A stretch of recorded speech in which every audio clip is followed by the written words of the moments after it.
Bom dia, boa tarde, boa noite. Acabou saindo o famoso pacote do corte de gastos. Nós vamos tentar conversar sobre as consequências dele na sociedade. A questão econômica está sendo bastante debatida e tem muita gente explicando e muito especialista explicando. Então essa parte eu vou pular. Para mim, o importante para tentar explicar para vocês são as consequências na sociedade. Primeiro, para que foi feito o pacote de gastos? Por que ele é cobrado? Ele é cobrado porque o Brasil estava numa trajetória, está numa trajetória há muito tempo de ter mais gastos, mais despesas do que receitas. Isso, evidentemente, aumenta a dívida pública. Então aí o Brasil tem que emitir títulos, etc., pode fazer empréstimo, aumenta a dívida. E essa trajetória da dívida, quando ela vai aumentando e o mercado, tanto no Brasil como externo, não enxerga que vai ter um limite, ele pensa, bom, em algum momento isso vai quebrar. Ainda que muitas vezes isso demore um tempo, mas a perspectiva, você perde a credibilidade no país. Então o pacote, ele era demandado pelo mercado financeiro, mas também por grande parte da sociedade, pelos empresários, por conta disso. Na verdade, essa dívida pública aí do Brasil está mais ou menos estacionada, mas o problema é estrutural. Se você continuar gastando mais do que arrecada, isso vai dar problema.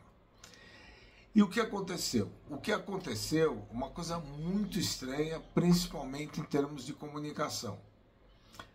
O dia que era para ser anunciado o pacote, que demorou quase um mês e vai ser amanhã, semana que vem, etc. e tal, evidentemente, porque havia divergências no governo e porque o presidente tem dificuldade em fazer cortes, ele tem uma linha de pensamento, uma linha do gasto.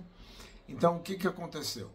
Demorou. Quando veio, no dia em que você vai anunciar o corte de gastos, aquilo que conduziu a matéria, que a gente chama de lead, o lead da matéria, antes de sair o corte, antes do ministro fazer o pronunciamento na televisão, o que foi? Que haveria isenção no imposto de renda para quem ganha até R$5.000. Isso é péssimo, isso foi na contramão, isso já estava sendo pensado, foi uma promessa de campanha, tinha que ser anunciado mais na frente em 25, porque só vai vigorar em 26, mas foi utilizado como uma espécie de contrapartida para dizer, olha, se nós vamos fazer tanta maldade, vamos fazer restrição, nós estamos fazendo algumas coisas positivas para você. E nesse caso, tem uma questão que eu coloco. Não está correto no ponto de vista da desigualdade. Você isentar pessoas que ganham até 5.000, que vinha de 2.000, agora aumenta para 5.000, isso significa você atingir a classe média. Quem ganha de 2.000 a 5.000 não está na pobreza nem na extrema pobreza. Quem dera que as pessoas mais pobres do Brasil ganhassem R$2.000 por mês. Muito bem, então o que aconteceu com isso?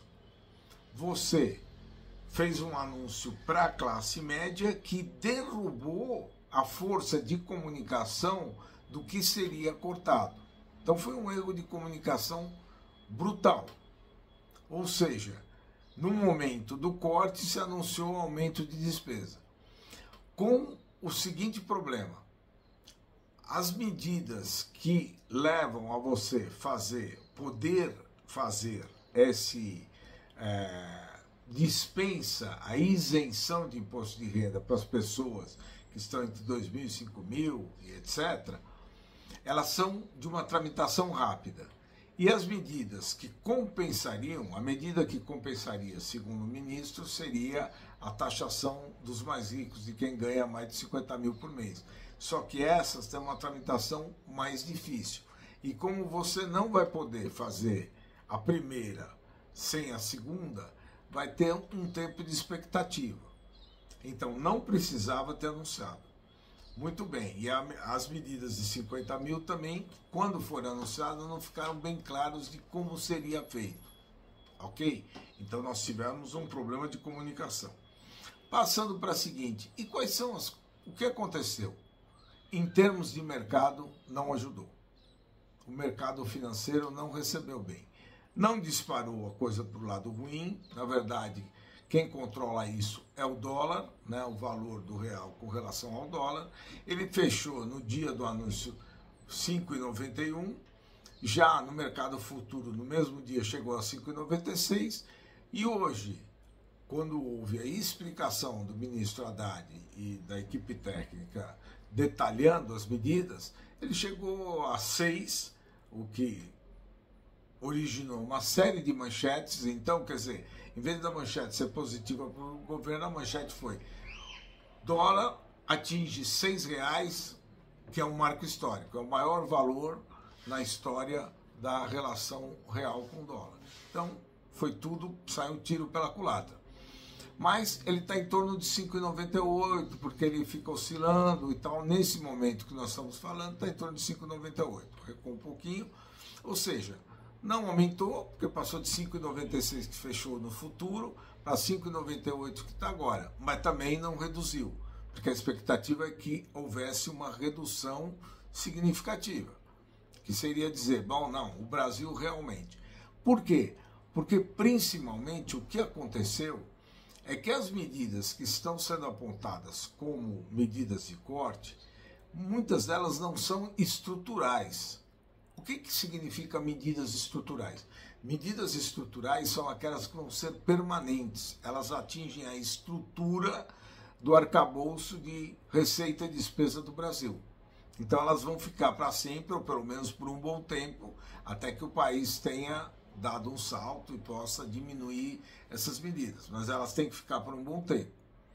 Isso são medidas estruturais. Elas atingem a estrutura, o que muita gente chama, que é um sinônimo, o arcabouço aí fiscal. Na verdade, elas não atingiram isso, e elas contam muitas vezes com aquilo que se chama receitas atípicas. O que são receitas atípicas? São receitas que acontecem num ano e não vão acontecer no ano seguinte. Então a gente não pode esperar que aquilo vai se repetir.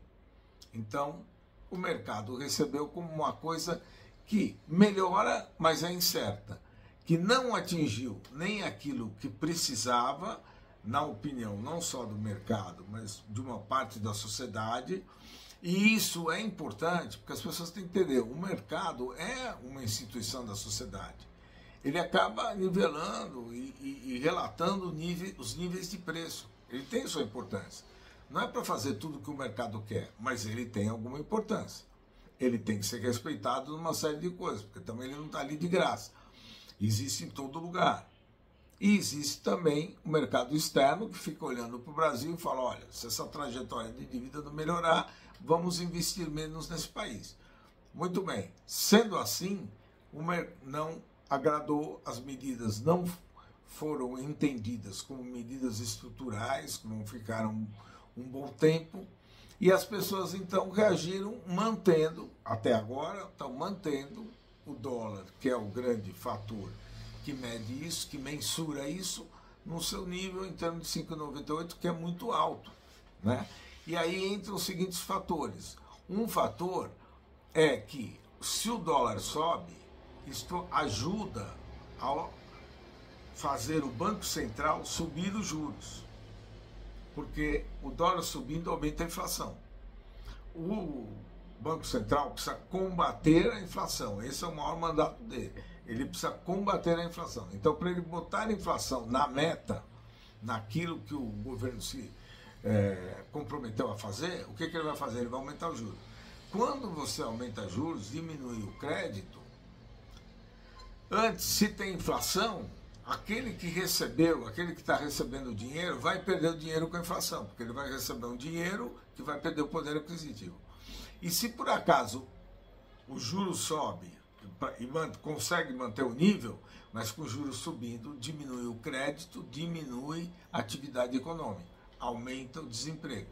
Então ficamos numa situação muito, muito ruim, né, que não foi vencida pelo governo. As consequências na sociedade serão ruins, pelo menos agora serão ruins.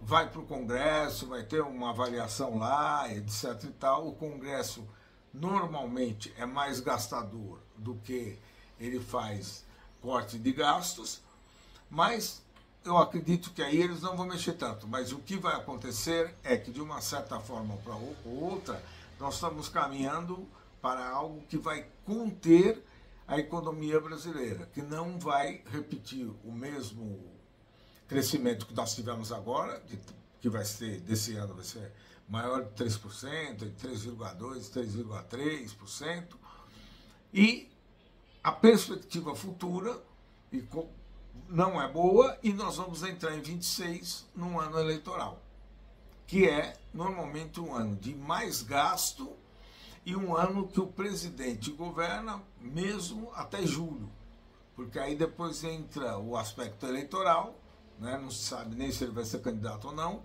então a perspectiva futura não foi boa.